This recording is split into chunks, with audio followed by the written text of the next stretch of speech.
So prior to even eating the souvlaki, we had to spell it. And that took another hour because it took like a 30-minute. We were running through the beaches, just asking everybody. And it surprised me how even the people there didn't know how to spell.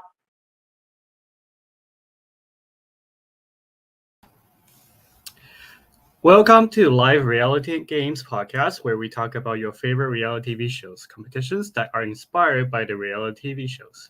Please like, follow, and subscribe our Facebook page, Twitter, and YouTube channel.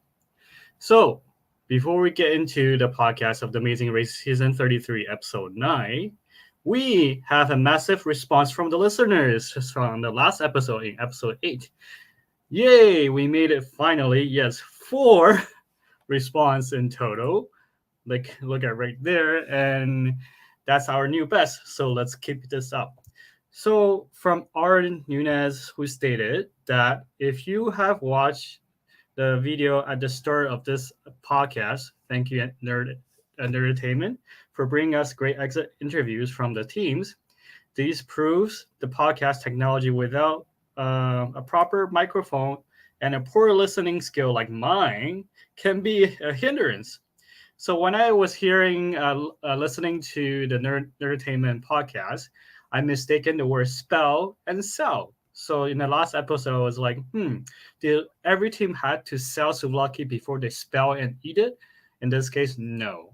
So that's why I put the first video up there with a little bit of subtitles so you know why there was a mistake made by me in the last episode. But, a spell or sell detour would be another great idea right there. Another missed opportunity, I think, for the Amazing Race in that episode. And also Arnunez also said that, have I slid souvlaki 14 times? Well, whether I did or not, let me know, Arnunez, let me know when you come to Vancouver. I will take you to one of the well-known Greek restaurants, and then I will treat you as souvlaki for being our loyal listener and commentator for our podcast. But first, you must spell it. We also have a new listener, Corey, when November, I think is somewhere right in the middle here. And please let me know if I pronounce your name correctly in this comment section of our today's podcast. He said it only took Dimitra 4 seconds to say the dish of the day is lucky. But first, you must spell it. So let's take a look at this video right here. Hello, Dimitra? Yes. I would love for you to tell us what to order. The dish of the day is the souvlaki, but first you must spell it. What should we have today? The dish of the day today is the souvlaki, Souvlaki. but first you must spell it. What should we order? The dish of the day is the souvlaki, but first you must spell it. Hey, girls. Hello. Hi. Can we get something to eat? The dish of the day is the souvlaki, but first you must spell it. Demetria, can you recommend us the specialty? The dish of the day is the souvlaki, but first you must spell it. God, I feel so dumb. Hi. What's the special? The dish of the day is the souvlaki. Okay, but souvlaki. first you must spell it. Okay, Souvlaki. There you have it. So yeah, I guess you're right. I did definitely exaggerate time length when she did her lines. However, she has more airtime than the Great Police rapping demonstrator in Marianas. That's just not right. Well, in the end, it just seems unnecessary and awfully repetitive to have her repeating a task instruction, which we know what the teams were required to do right there. So I was just being very critical there. Talking about being critical, I personally love Corey November sent us so much his attention in our last podcast. He also stated that, let's take a look at right here. He's a first-time watcher due to Holderness team. Great for Holderness family. So he said, Bill, which is me, I focus on tearing down the show. And for his wife and him, and a number of other first-timers watching the show, they're loving it. Good for them. From his comments, to my surprise, after 32 seasons and 20-plus years, there are still people who haven't watched Amazing Race before. Are Corey November and his wife dedicated Survivor fans only? Well, we'll find out maybe. I think The Amazing Race did a wonderful job casting Kim and Pan Holderness. They are certainly reaching out a brand new group of audience. Props to the casting in this season. So let me explain a few things here as well. This is the Amazing Race 33 podcast, Rent and Recap by Live Reality Games. Our take here is renting and recapping the show. So in order to stand out and to have a different take out of a 25 plus podcasts that are about this season, we take a different and possibly an unpopular approach to nitpicking the show. Corey November thinks I'm a jade. That must mean I'm doing a good job here. Oh, my mistake. He thinks I'm jaded. Oops, I guess I can't read and can't hear properly. Of course, I'm just kidding here. So, in this case, let's actually take a look. For the first time viewers, like we understand how much you're enjoying watching a global traveling competition. However, as a long-time super fans here since season 2, not season 1 for some reason, but I will let you know why I wasn't actually starting watch from season 1. I have a hard time watching the show not reinventing itself after so many years when there are so many opportunities to do so. Yet, we kept getting answers from the creators and the host Phil saying that they like to stick with what works. We heard their interviews in season 32. We heard them again in season 33, said that there's no gimmicks required. To me, that sounds like a cop-out. If Survivor can do it, considering coming up with new twists, why cannot the Amazing Race do the same thing? So that really grinds my gear, if you know the reference. So my rant all comes from a place of love for the show. On the other hand, I'm also a producer of The Amazing Hunt, a local scale of the Amazing Race in Vancouver, British Columbia, Canada. I have done 36 races in the past, and I have studied as much as possible about the Amazing Race and how it can apply to our one-day local scale version. I welcome everyone to watch our The Amazing Hunt race videos on our YouTube channel. You can by searching for The Amazing Hunt, or you can actually go to the link right here. Please leave your comments about how we produce our races. I, as the producer, definitely love to see how others can nitpick our races so we can produce a better upcoming races this year.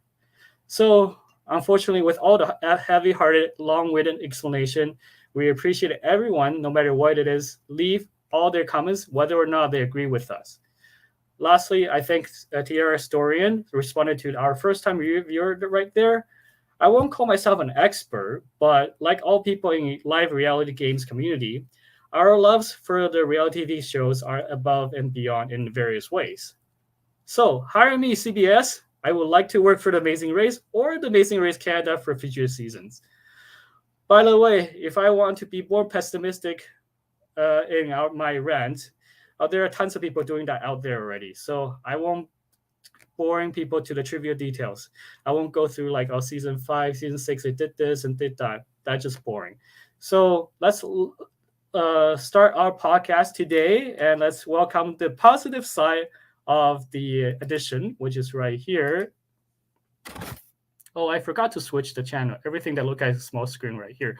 So let's go to view our wonderful edition of the positive recap person, Connor, right there. So once again, I try to have less. I know Connor's listened to me in the background. He might have a lot of opinion about it. So the other thing that actually I know our listener point out is that we have a technical difficulty with a click sound. So if we ever become a regular on the Live Reality Games podcast, well, we'll buy like a mic or a headphone or even a filter, so we don't have that technical difficulty right there. So we try not to do that in this episode. So Connor, what do you think of all the things I said, how our listener respond to our podcast? I just came in on the last little bit, but I mean, we love feedback, whether it's good or bad. We love feedback. So I mean, feedback is always good. So good. So we are talking about episode season 33, episode 9. So what do you think overall in this episode? What's your take on it? I actually really enjoyed this episode. Again, it picked back up for me. It was suspenseful. It had the one of my favorite challenges, which is always the needle in the haystack challenge. Anytime I see that, I always love a needle in a haystack challenge. We've had many versions of a needle in a haystack challenge. How many times will I say the words needle in a haystack challenge? Stay tuned. But we've Stay had many tuned. versions. Stay tuned. But we've had many versions of it throughout the series, and they're my favorite challenge. So to see a challenge like this was just joyous to me. So that was great. And I thought as a whole the episode was very good. We got another non-elimination.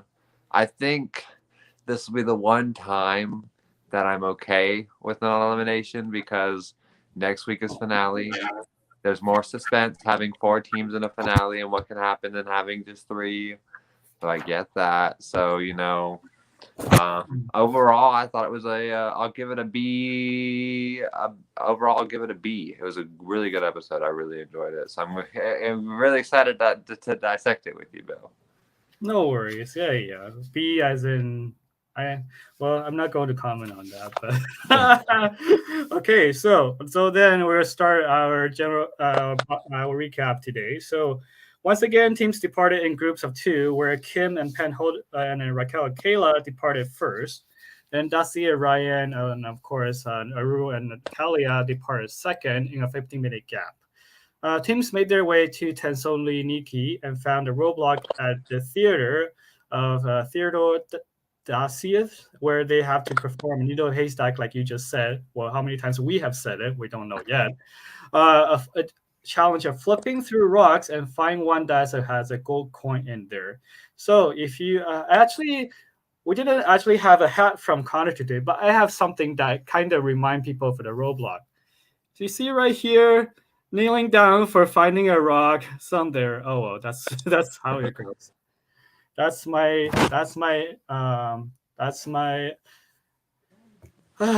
whatever it is. That's my thing to represent the roadblock. Okay, so what do you think about this roadblock? I know you say you liked it, but do you think you have the patience to kneel there and turn every single one of the rocks for about 3 hours long? Patience is my virtue. I don't have the most patience in the world, and that'd be very difficult. I feel like I would be a Dusty and start getting like annoyed and start being like patience is a thing that if you're blessed with it, this is the roadblock for you. There were so many rocks, and at first I was watching it, and I'm like, are they overthinking it? Because like the lady was like, leave no stone unturned, and I'm like, is there a trick to this? Is there like something we're missing? But turns out no, you just have to flip a bunch of rocks until you find it, and I just love. I love just the whole task itself. I love the whole breaking of the fourth wall with Kim being like, they're playing that music as if I'm close to it and I've grabbed it, but like, I know I haven't found it yet. And then they're showing it like she's grabbing the stone. She's right there. And she's just not picking up and looking at it. I love the breaking of the fourth wall. That's always great television. I love that the majority of the episode was focused on this task because it's a task that obviously took a long time. So you want it to take a long time to the viewers as well to build that suspense, to build everything. And I loved it. And I thought it was a really fun and visually stimulating task as well. It was great to watch as well. I wasn't bored by it. I was always waiting. Just the music always kind of like tricked you. Who's going to get it this time? So I thoroughly enjoyed the task. So as you probably would know already, I hold definitely the opposite view from you. But before we get into that, so based on what I seen at the production side of the video, which they posted on Twitter, that there were about 5,000 rocks in that theater. So like 4 teams have to flip through, at least each person have to flip through at least 1,200 to maybe to get one coin. That's a lot of stones for sure. And then from this point, I think Kingman Pan Holderness with Under Race as well, and also in their podcast, they'll constantly mention that they're actually super fans of the show. And like you said, they did break the fourth wall, which is kind of fun, which I think usually the Amazing Race tend to stay away from that. But I guess there is a fresh new meaning take to just break that wall and make.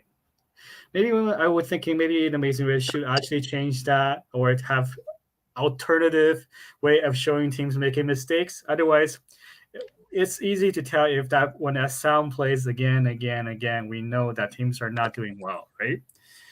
And one thing I also noticed that with the four teams there, when Dusty and Ryan, and then Dusty decided to do this roadblock, which throughout the season we know that he is really not a patient person, and it's a little bit hot-headed.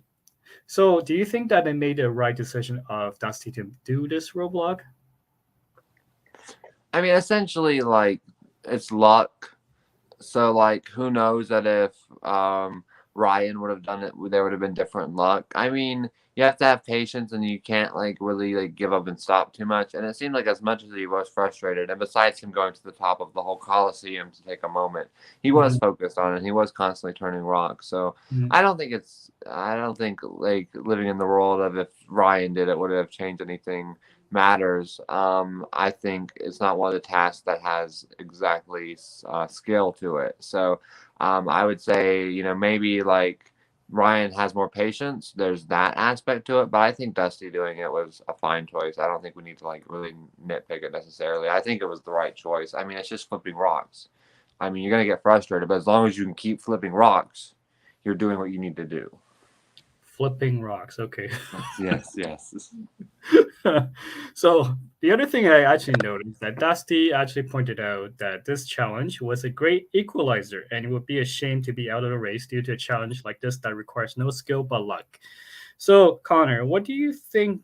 What he said about the great equalizer. What does it mean when it comes to a race like this? It means that at the end of the day, luck is involved in this race a lot more than people think at first glance. You could be a team like Ryan and Dusty and have physical strength on your side, and one task that is out of everyone's hands is the great equalizer, meaning that you saw a team like Ryan and Dusty, which has been physically dominant and has dominated the physical challenges up until this point, can meet one task where they can't use that physical dominance, where everyone's on an equal playing field, and it can cause them, no spoiler alert, but to be in last place. That's what it means to be a great equalizer. Hmm. Well, this is the thing. I'm going to go to like an Amazing Race 101 kind of mode right now. So when we talk about Great Equalizer, so in the earlier season, we're basically what it is finding a good airplane and travel in the earliest flight is also part of the challenges, right? So the challenge itself is not only on the race course, but it's also when you're traveling from country to country. So Great Equalizers in the earlier season most likely means that when everybody is catching the same flight, go to a different country, and that's what great equalizer means back then. In the middle season, I would say probably around say 14 to 25 roughly. So due to traveling safety concerns, and we know that during that decade about probably about 5-10 years ago, more safety concerns traveling the airport was implemented, especially in the United States, but also in other parts of the world as well. So teams were given tickets to them unless they can find a flight that can arrive earlier than what's provided. So they have a less chance of actually navigating in the airport themselves, and then to ask people for direct for any help. They cannot even beg anymore. I think that was also against some rules. I think it was implemented after season 5. So there's less research and negotiation was required in the airport. And in the most recent seasons, teams were basically told to fly together and leave the arrival airport running together like a herd and start their next leg of the race, which we've seen in season 32 a lot, especially episode 1, 2, and 3. And also in this season, episode 1, we see all 11 teams running out of the airport in London, and then they have to run to get their taxi. I think air traveling has become just a pure travel. It's no longer there's no strategy or challenges involved to book earlier ticket. So there was no great equalizer there. So I think after saying all this, the only way to provide a great equalizer right now is during the challenge. And was throughout the season, in the entire season that we see up to this episode 9, there is no great equalizer challenges there, which in the previous season, we know that a lot of people compared this rock searching challenge to the hay bale challenge. I'm sure if you remember that one. Oh, of course, it's legendary. I love that challenge. So that challenge probably went on apparently some people say 6-7 hours, some people say 10 hours, and that was in season 6. So in season 6, not only one challenge is like that, the other challenge, which I think most people forgot, is the one in China where they have to use a key to unlock 3,000 padlock in a mountain. So that was also luck involved, right? And one team, it sort of broke down one team, Hayden and somebody's name.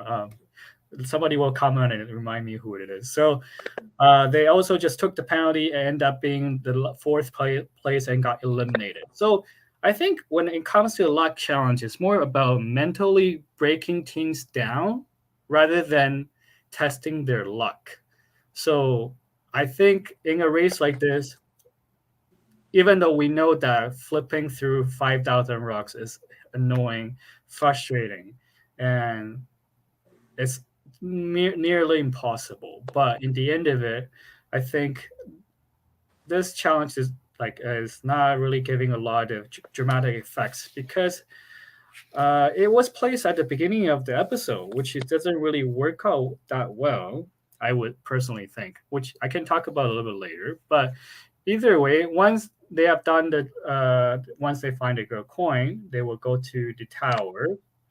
Do you remember what the tower called again? No, unfortunately, I do not. No, but it's okay. We have apparently they have to go to the tower and they have 4 people standing there delivering a very useful message. And to be honest, it wasn't really useful to the viewers as well because I thought they're going to use that message and to decode something in a later of the leg, or maybe in the finale episodes, right? But we just have 4 people standing there saying something and pass another clue, which is a detour clue. So, what do you think about how they set up another checkpoint there and just hate to say something mumbo jumbo doesn't really mean much? It was essentially a time filler. Oh, I you're mean, mean, huh? It was essentially a time filler, right? It was just there to fill the time. And I mean, I feel like if we're, could we have gone without that? And could we have just spent more time focusing on them smashing plates? Maybe. But I mean, I think having that there added a little bit more to it than just being 2 tasks and that's the episode. So as weird as it was and as weird looking at that as that guy was and how he was delivering the line, I'm fine with it. It gives us a little bit of a contrast. It's okay. I'm just being a jaded, critical person here. So, then once they got the clue, of course, it's a detour challenge, which is bring them or break them. So, I think throughout the season, we have occasionally mentioned detour, how they designed the detour this season here and there. It's always about if you have the skill to do one, if you don't have the skill to do one. But after watching this episode, I was like, there's the way they design detours this season is more like how to make the right. It's not how. It's encourage teams to make the right choice. There is definitely a better choice, one versus another, right? But then there is no. You won't know until you start doing it. So in this case, all the teams chose to break them, which technically is a better choice because if you had to bring the play like 300 play from one point to another, I think it's a few miles of distance. Carrying those definitely probably take about, I would say, 20 to 30 minutes, and then if you were smashing it, it may take about 5 to 10 minutes the most. So I would agree with that. Yeah. So do you think? And then the other side of it, when I look at this, is that I don't think this is the first time in Amazing Race is doing the breaking plates challenge. If anybody remember what other season they broke plates as well, and please comment below.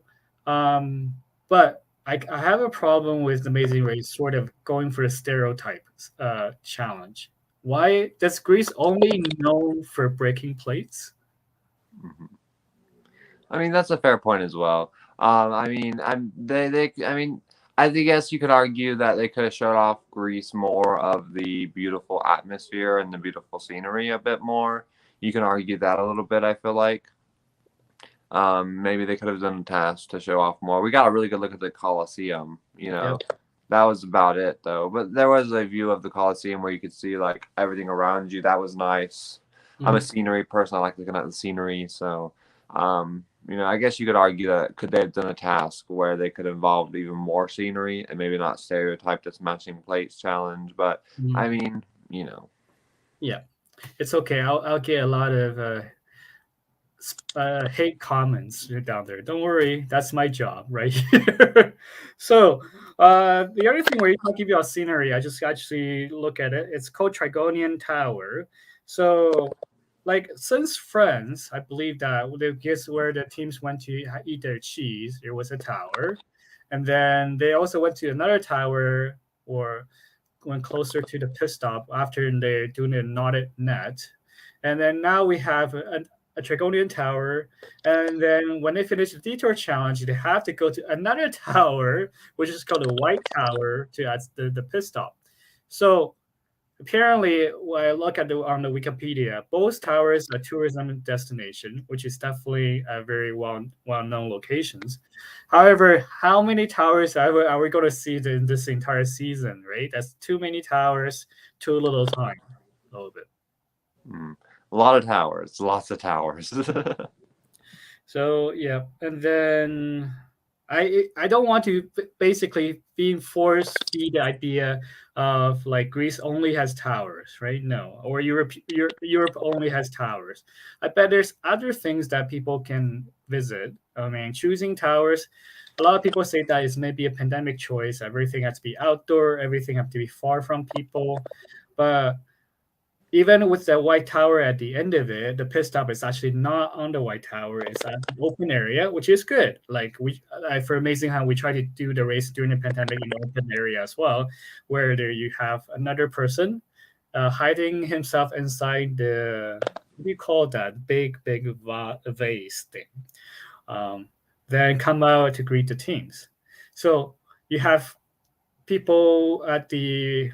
I kind of think that all these people, in the beginning, the four people at the theater, which there is a queen, and a few people playing the instruments, and then the other four people were actually underneath a tower, dressing in probably traditional Greek clothing and deliver the word of wisdom. And then at the end of it, there's another person dressed in like I forgot what it was. So I think all these people maybe all connected. They all come from the same theater background or theater group. Possibly. I'm just being stupid here right now. Oh well, but so if you were doing the challenge, would you like to break the place or would you like to bring the place? It's hard to say because no one chose the bringing of the plates, so we don't really have an insight of what that really entails besides the whole you bringing plates. So I think based on what we saw, I'd probably do the smashing one. It seems like, especially after that, like Kim and a lot of the other teams said, after the really aggravating stone challenge, it was able to relieve a lot of tension and be able to get your anger out, which, and it did seem at first glance, based on the information that we do have, like it was the quicker of the two tasks. And also, it seemed less hard of the two tasks. And I'm also surprised that Ryan and Dusty didn't go for the more physical bringing the plates. That seems like of the two, the more physical one. But I would probably have gone for smashing the plates. Yes. True. So when they talk about the bring the plates, they have to bring 300 of them. So what if they break one plate in between? So then that means that whoever is actually counting the plates have to count like 300 to make sure that the teams actually did their task. The counting part of it probably wastes the teams more time. So overall, I think it was a badly designed detour for the balancing wise. But at least we get to see another more teams to break plates again in Greece, and then here Cafe Jasmine, and yep, and then of course, which good that they actually use a very small clue. I don't know if it's embedded in the place or it's actually just underneath the place. I'm definitely going to take that idea in the future and make a very tiny clue so the teams have to search for it in my races. So then they go to White Tower, like I said, then like you said at the earlier, and which there's a spoiler, Dustin and Ryan arrived last. And even though they try to, when they're editing, they try to make Aru and Natalia seem very close to each other, running from different directions to the tower. But that was actually really not realistic. So in the end of it, we kind of knew that Dusty and Ryan was about to be coming to last at the pit stop. But to most of us, we probably think that, oh yeah, is it going to be a non-elimination leg regardless? It will be surprising if it's actually an elimination leg, though. Wouldn't you think so?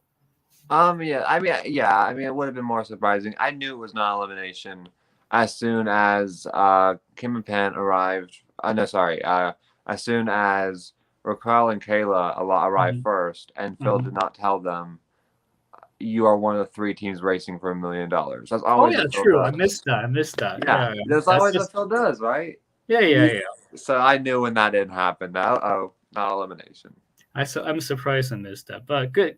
Yeah. So then of course the second team, the third team, the last, and then of course everybody's happy for Dusty and Ryan, and because they survive a non-elimination leg, and even after a luck challenge, which it is going to be very dreadful if a team like season 6, right? Seriously, I already forgot the names these days. But if they went out at like a luck challenge, the hay bell, they deserve 6, 7, or 10 hours and end up being eliminated, even though it's earlier in the race. So let's see. Well, it's a very quick episode, right? Because the point being is, I think some viewers pointed out that it's a 42-minute episode, like an hour show. 2/3 of the episode actually was about the flipping the rocks, because Dusty and Ryan was almost basically like finished the rock part of the challenge about 35 minutes into the episode, and then the rest of the 10 minutes is like, well, they just keep watching, editing them, that they're making so much advance into catching up with Arun and Natalia, and then try to drag out Arun and Natalia's once again not be able to find their direction. I kind of worry for them if they're able to find their direction in the next episode, though. And I wonder if this is going to be a thing where when we, because like it's always the idea of like the producers and the aspect of like when we do a needle in a haystack challenge. Do you think from like it's going to be a thing when we do a needle in a haystack challenge that's going to be a non-elimination, that leg? Because do you think there's the idea that the producers don't want a team to be eliminated based on luck? Because it would be harder a pill to swallow. Like they don't want, like it was a great moment when Lena and Christy from season 6, I believe those are the names, got hay bailed out. Oh yes. See, you retain more information than I do right now. So, well, you can start doing the red next episode. I'll be the next. So, yeah, this is the thing which I kind of want to bring back to this podcast. So, we've seen some really famous or infamous luck challenge, like the one we talk about in the season 6. They all placed it right before the pit stop, which is the last challenge of the leg, right? And it always end up to be an elimination leg. So whether or not the viewers like it or not, it has consequence, right? So either you can be stressed and then complain, whine, and then kind of stop, because kneeling on the rock is not going to be comfortable, right?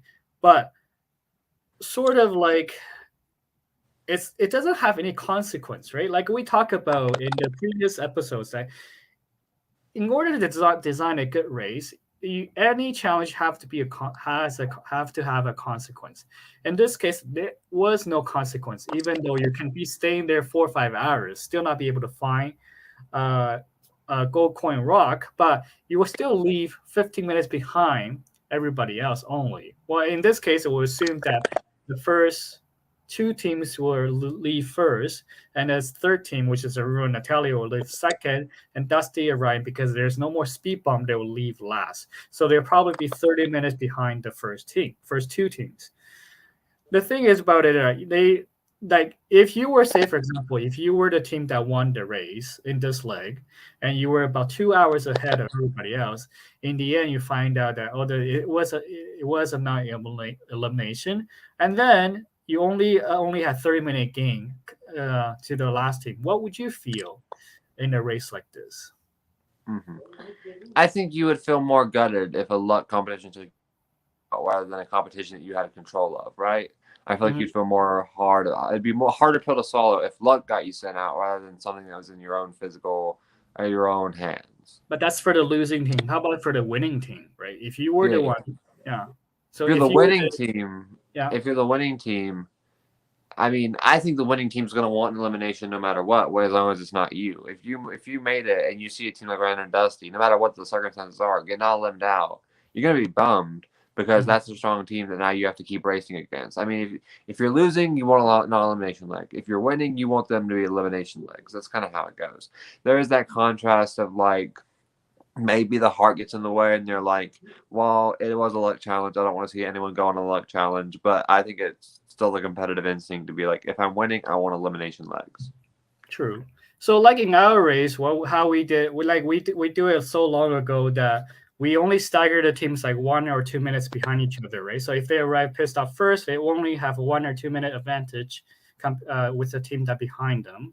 So for our production side, because it was just one day, we are not trying to drag it on so much of it. So the teams are in the lead, like in the first place, they always complain that, oh, we only get 1 minute or 2 minute advantages compared to the team that arrived second. And then it was like, yeah, they always complain about that. Right? So in this case, I will assume that Raquel and Kayla, but every team are very nice. And of course, everybody wants to continue racing and they are very good friends with each other. But in a race like this for $1 million, if you only have 15 minutes, in this case, probably 30 minutes advantage compared to the teams that arrive 2-3 hours later, you still feel a little bit bitter for sure, right? Because it is a race to $1 million at the end of it. That's one. Second, in a TV episode point of view, which I'm being jaded here again for Corey November, you have 45 minutes basically talking about one challenge at the beginning of it. If you actually switch all this around where the detour goes first and then go to the theater later, then you go to the pit stop, in a TV show presentation way, it's actually so much better if you put the luck dependent challenge at the end of the episode, right? So because if the team doesn't move on from the beginning of it, that's all you see and you don't see the rest of it that much. So I myself and some other viewers are saying that this episode really has nothing except the rock part of it, and that was just, and then the detour wasn't really, it's also lackluster and end up to be a non-elimination leg. So the whole episode for me personally, it's like a waste of time. Like I want to know if the teams, like doing this kind of mental challenge is always about breaking teams down. Yes, I get it. Luck is really not fair, but when is the race ever fair? Like the Survivor one with the hourglass twist, is there any fairness to it? There's none, but it makes great TV. In the end of it, we get it. It's a race. Everybody wants to be fair, but it's a TV show, right? So we have seen a lot of people complain about recently with a lot of reality TV where it's not fair of this and that's not fair of that. Yeah, I totally understand that, but in the end of it, it's a TV show. What draws the viewer comes in to watch the show, that's the most important part. And it gives me a lot of things to complain, of course, which that's why there's podcasts here that exist, right? You could also argue again that like any non-elimination leg is a waste of an episode, because you could argue this because if you miss the episode and you just watch the episodes that are elimination legs, you're not really missing anything in terms of the big picture. So I mean, you could argue that about that as well, but they're still there because to add suspense, and you can still see character development, and you can still see that these teams get to know more about them and what makes them tick, like Dusty and whatnot. So you got that evolution of Dusty as well, where he's like, I didn't want my son to see the kind of person that I was, or the kind of anger that I used to have. So like if we just did elimination legs and scrapped this whole episode or scrapped the task, you wouldn't have a moment like that. And moments like that are what are very powerful. What makes the show and shows like those moments where you can reflect on each person. So I think those are very important as well. True, and it's just how to see that how they deliver it. But in my case of it, I think Dusty's character in this show right now has become very one note. Whether or not it's actually encouraged by the production or just who he is as a person. I don't think himself as a person in real life is just a screaming person when he completes a challenge, right? And then I think that was prompted by the production to have some reaction shot of it, right? So, but then it really makes Dusty on the show seem very one note.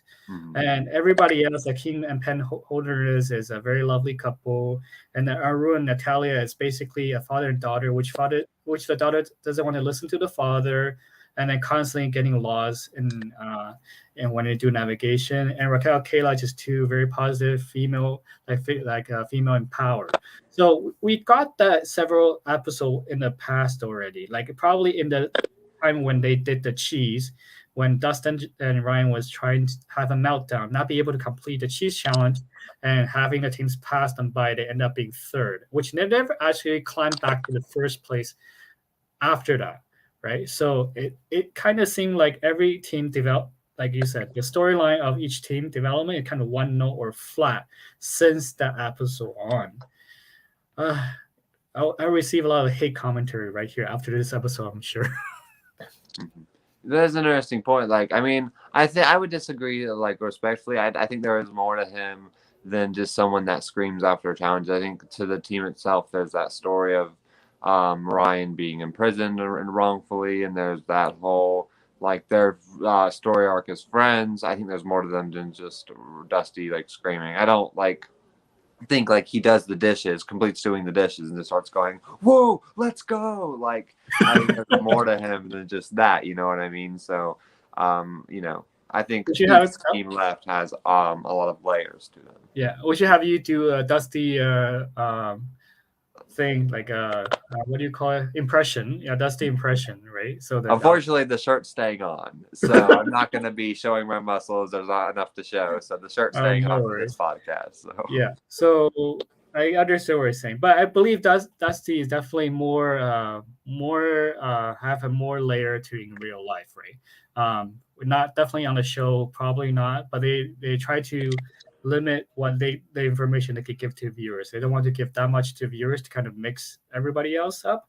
So this is the end of the episode 9, and next week we have 2 hours of finale, which we don't know who will win the Amazing Race in 33, and with the $1 million check.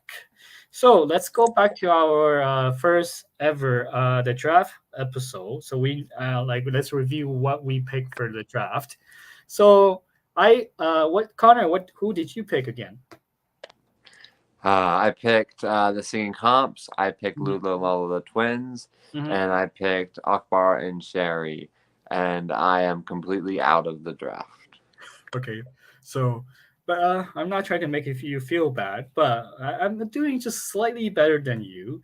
So before the pandemic happens, of course, I picked Connie and Sam, the married couple. And I also picked Isaiah and Taylor, which they are the dancing married couple. I forgot what.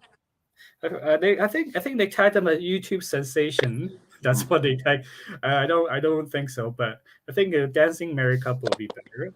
Then Kim and Pan, the internet personalities, which is the lovely couple that's being won 4 likes of the race so far. It's okay if my stats are not right. Like I say, I'm not really down to the trivial about it. So then after the pandemic, which when they returned to restart, I immediately lost 2 teams. But the one team I picked, Kim and Pen, are still in the race, and I believe they most likely will make it to the final 3. And then we have Susan and Dustin pick the other teams. I believe. Do you still remember who Dustin picked? He picked Aruna and Natalia, and I forgot who else he picked. I believe, was it the 2 girls? I can't remember. Yeah. So You're totally out, and I'm still have one, and we have two more people, Susan and Dustin. I think they probably still have One each. one each, right? So we'll see, and we'll find out next Maybe. week, Wednesday, for the episode, and we'll finally figure out who has won the $1 million prize. And I think, like we said in the previous episode, I believe Arun and Natalia will survive to the final three, but a lot of people say they probably won't. I hope they do. So seriously, I mean, that will make a great TV for sure. Can you imagine them having like one really good leg and winning the whole thing just because of one really good leg? Yeah, that happened in season 21.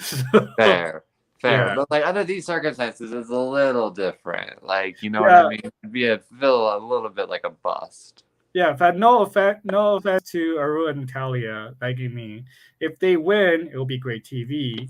But of course, we'll see a lot of viewers basically say that, well, they were eliminated, but they got brought back, and they are still, if they win the race. But that's the same thing as the Survivor season 38 for the what's that island called again? Edge of Extinction. Yeah, Edge of Extinction, right? So then the person who actually went to Edge of Extinction came back and won the show, right? So we will see if Amazing Race also have a surprise like the Survivor did, right? So then let's see. Well, then of course in the finale, we're not sure if we're going to do another episode. I guess we will. What's your overall thoughts about this entire season so far and happened before and during the pandemic? First part was good, middle part slowed down, and it became a little bit tough to get through, but the ending is starting to pick up again and it's starting to become good again. So overall, the middle was a bit slow, but we're starting to pick up. I look forward to the finale and watching and seeing what happens.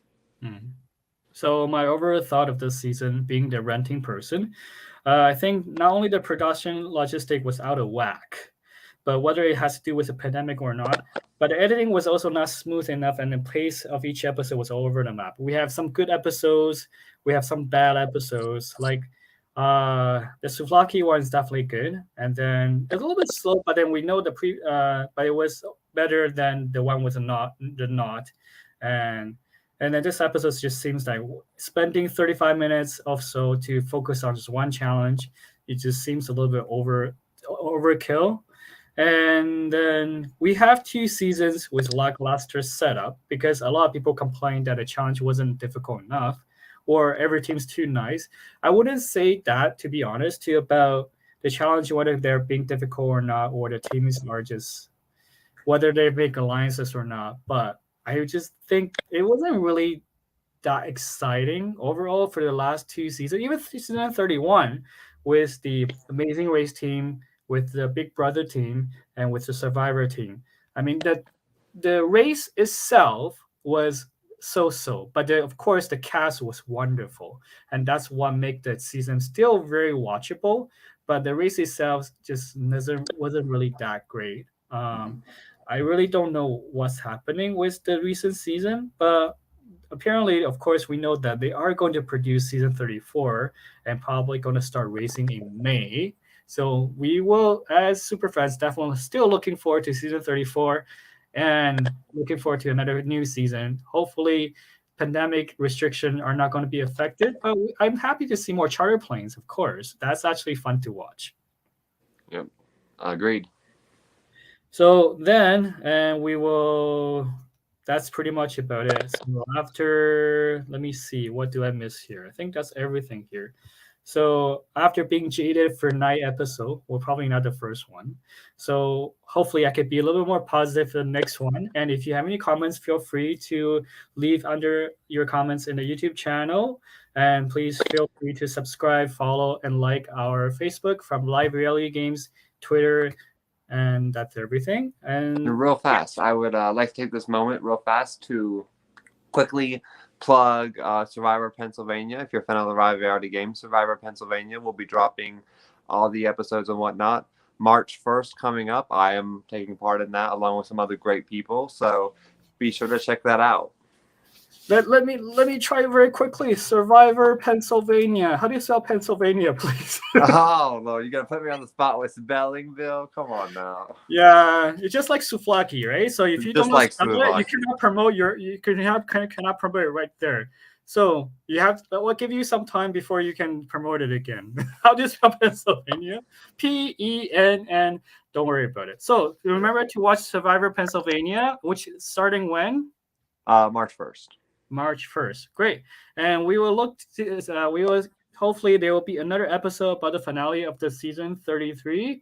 And that'll be our final podcast of the Amazing Race 33, season 33. And thank you so much for all the listeners out there for the Rant Recap podcast. And we'll hopefully see you next week. And we'll all find out who the winners are for the Amazing Race season 33. And they are $1 million richer after that. Minus the taxes, of course.